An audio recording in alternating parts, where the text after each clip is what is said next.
In 1775, Great Britain depended on the Royal Navy to maintain trade and project British power. Throughout the war, the British could strike when and where they would along the virtually undefended American coastline.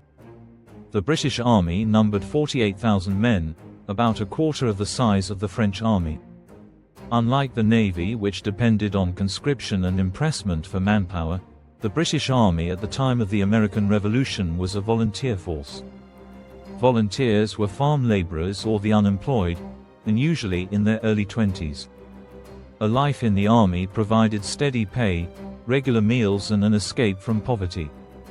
The non-commissioned officers were the backbone of the army and ensured strict discipline and rigorous training. As the war progressed, the army expanded rapidly. Some 50,000 British soldiers fought in America. 2 short periods of impressment were tried, in which unemployed men were taken into the army.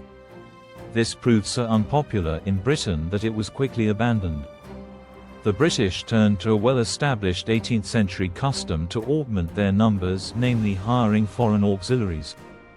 Approximately 30,000 German troops were hired by the British to fight during the American Revolution.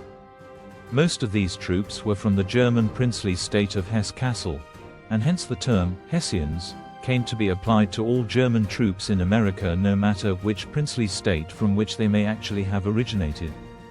Soldiers were a major export for Hesse-Kassel. Boys were registered for military service at the age of 7. Men from the ages of 16 to 30 presented themselves annually for possible induction. Life in the Hessian army was marked by harsh discipline, but had economic benefits. Wages were higher than farm work and there was a promise of additional official money from the sale of captured military property. There was also the lure of making money by plundering civilians, which although officially forbidden was widespread.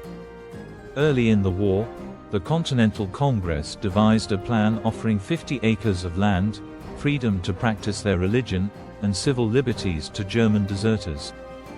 Thousands of former Hessian soldiers did indeed remain in America after the war.